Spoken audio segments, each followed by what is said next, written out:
Hello folks, Fat Guy Flies RC coming to you from the man cave. Well, as you can see, we're going to unbox the plane. Sent to me by Banana Hobby. Not free, I got to pay for it, but that's where I got it at. This is the 80mm T-7A Red Hawk by X-Fly. It has a 975mm or 38.4 inch wingspan. It's 53.5 inches long.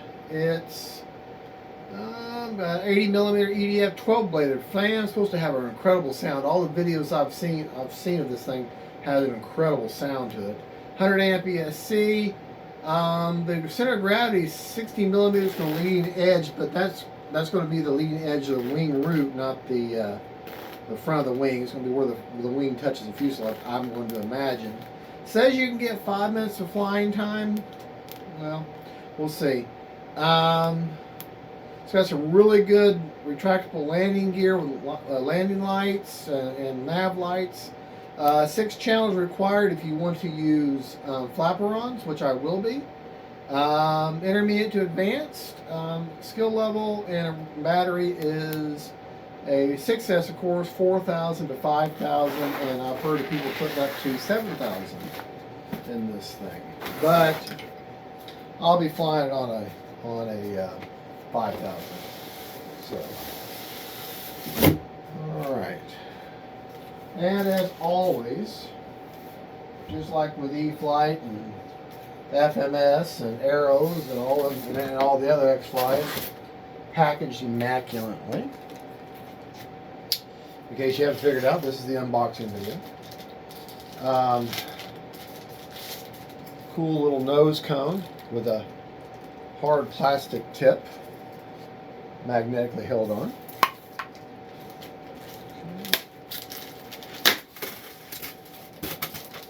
Alright. One of the drop tanks.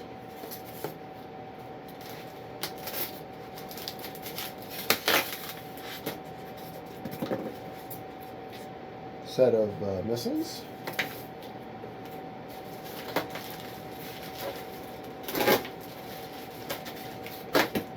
Nice big non-folded manual. It's got some decals and all your screws in there and some Velcro.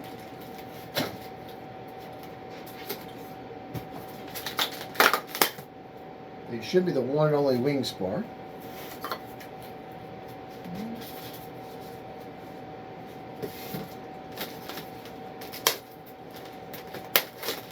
This coffin is a tray design.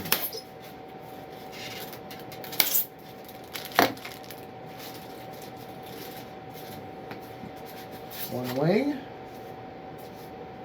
and there, just like an X-Fly,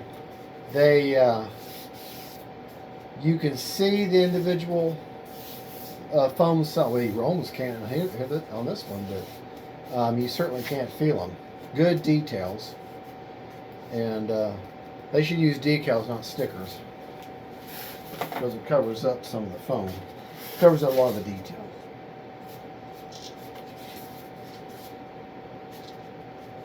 Very strong servo. Got lights on the end there.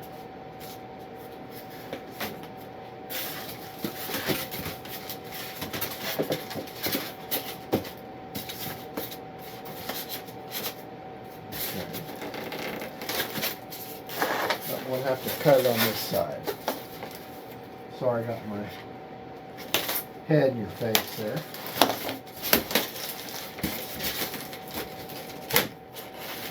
Interesting. Make sure there's nothing in the foam there. Both halves of your horizontal stabilizers. The ball links are already installed.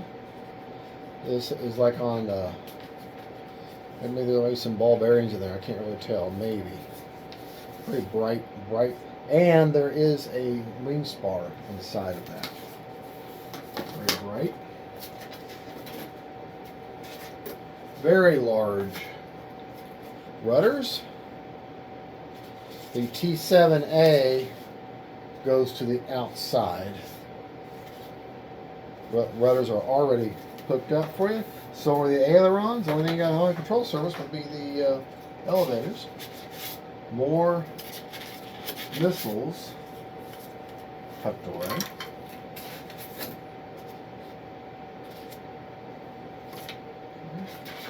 More missiles. Boy, this thing wants you just to destroy everything, don't it? Very dangerous bird. Foam pieces. No, nothing in there. Nothing in there, nothing in here. Okay. So last but not least is the fuselage.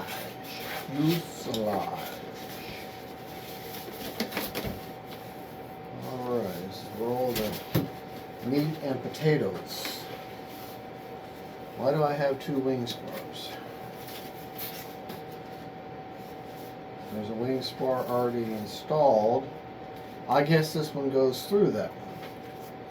How much? I wonder. No, that's the same exact diameter. So I don't know. I've never been given two wing spars.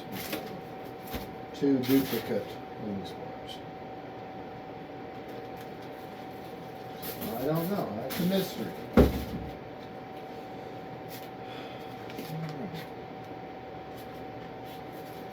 Very beefy canopy. And exhaust ports here and here. That will help with the gatoring when this thing sits in the sun. Which is one of the reasons why you don't like your foam models to sit in direct sun for too much.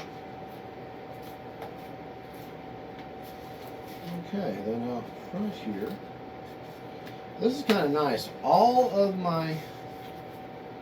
of your radio connections, everything's labeled and everything's down here out of the way. So obviously your receiver is going to go down here somewhere, leaving you plenty of room for your batteries. And that is a huge, look at that. How far I can put my fist up in there. XT90 connector, which you can use your ESC5, just make sure it's connected, it's in there really good. Alright. We got, okay, you got both your ailerons on a Y here, so if you want to set it up just as a regular plane, but you would have to unhook these and put one aileron in the aileron port and the other aileron in the flap port, and then in your transmitter radio set it up as flaperon, which is what I'll be doing. You got throttle, you got gear, you got elevator, and you got rudder. Pretty simple setup. Now, I'm told that if you look inside of here that there's supposed to be a thrust reversing cable. You have to find it. And I haven't been able to confirm it, but I do see a little cable sticking out right there. It's been tucked back in there. Okay. Look right there. See there's that little yellow wire. See it right there? Just kind of peeking through, tucked back in. So that tells me, because I was watching some of the videos on this, and they say it does have thrust reversing, but you have to dig for it. So, oh, I'm messing up my antennas there. Yep, I was right. Underneath there is, on the ESC, there's a yellow wire. Just got to figure out where it goes back to. Okay. They've got it routed. See, there it is. They've got it routed back in there. Maybe they don't intend you to use it. So that's strange. Take off these plastic and wooden connectors or protectors here. Maybe I can. Yep, there it is. There it is, that little signal wire. And it is connected to the throttle cable. So, in order to use thrust reverse on this and use flapper-ons, you're going to have to use a 7-channel receiver. 6 for flapper-ons, 7 for, so I will use a 7-channel Limit RX Gen 2 on this. Alright, so that's been confirmed, so now I'm going to put them wires back down, and I will glue this piece of wood back down, protecting all these wires. Alright, well that's the basic unboxing, and like I said, it's 7 channels if you want to use thrust reverse. Slap on the wings, everything glues in. So next video we'll be putting it together. Alright, well that's the unboxing, and I'll try to figure out why I have an extra wing squad, so we'll figure that one out. Alright, well y'all have a good one. Don't forget to like and subscribe. God bless y'all. And don't forget, faith, family, and friends, then X-Fly T-7A 80mm. Bye-bye.